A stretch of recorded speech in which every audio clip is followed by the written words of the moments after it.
Bonjour, bonjour, bonjour bien-aimés dans les seigneurs, bonjour mes frères et sœurs, c'est votre frère évangéliste Dosing. Je voudrais parler sur un tout petit sujet dans 1 ou 2 minutes, tout simplement, faire la volonté de Dieu. C'est très très important pour un enfant de Dieu de faire la volonté de Dieu. Beaucoup de gens aujourd'hui ont fui la volonté de Dieu, comme Jonas à l'époque. Il a fui la volonté de Dieu, il a désobéi à l'ordre de Dieu qui lui a été donné pour aller à Ninive, prêcher l'évangile.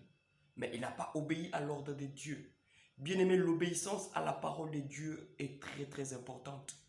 Mieux vaut l'obéissance à la parole de Dieu que les holocaustes. Alors Jonas a désobéi totalement à l'ordre de Dieu et nous connaissons la suite. Jonas s'est retrouvé englouti dans le ventre du poisson, sans secours. Il lui fallait que Dieu lui-même intervienne pour qu'il y ait un secours pour Jonas. Là, c'est pour dire que l'intervention de Dieu, notre secours ne vient que de l'Éternel.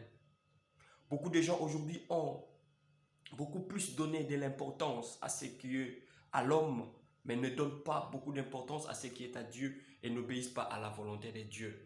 La volonté de Dieu est que nous puissions obéir à sa parole.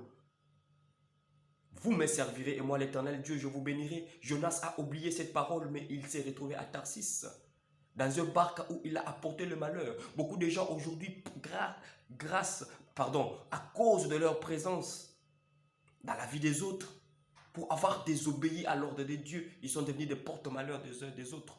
Que ce soit en famille, au travail, partout où il se retrouve. Il a désobéi à l'ordre de Dieu, il est devenu un porte-malheur pour les autres.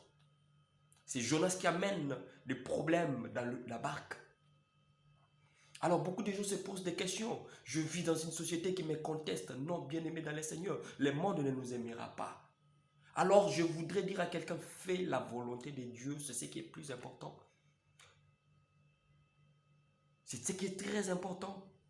Si tu es célibataire, tu seras critiqué. Tu es marié, tu seras critiqué. Tu as du boulot, tu seras critiqué. Tu es chômeur, tu seras critiqué. Serviteur de Dieu, tu seras critiqué. Tu es mince, tu seras critiqué.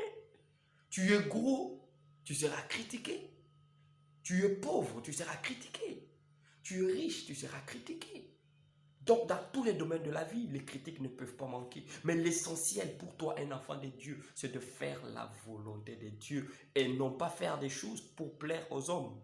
Il y a des gens aujourd'hui qui font des choses pour plaire aux hommes, pour se faire aimer par les hommes. Mais qu'est-ce que Dieu dit de ce que tu fais? Les gens, tout ce que nous faisons dans la vie, tout ce que tu fais dans la vie, tu seras toujours critiqué.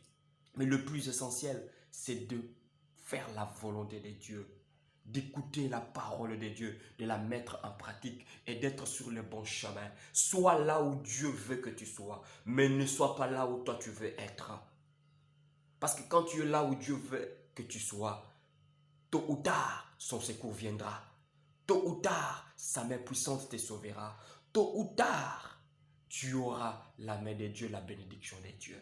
Beaucoup de gens veulent plaire aux hommes et non pas à Dieu. Je voudrais dire à quelqu'un, à un chrétien, mon frère, ma soeur, faisons tout ce qui plaît à Dieu et non pour plaire aux hommes. Que la volonté de Dieu s'accomplisse dans ta vie. Que le Dieu du ciel te bénisse. C'était l'évangéliste Dosing, un petit conseil comme frères et sœurs. Que Dieu nous bénisse. Que Dieu nous bénisse abondamment.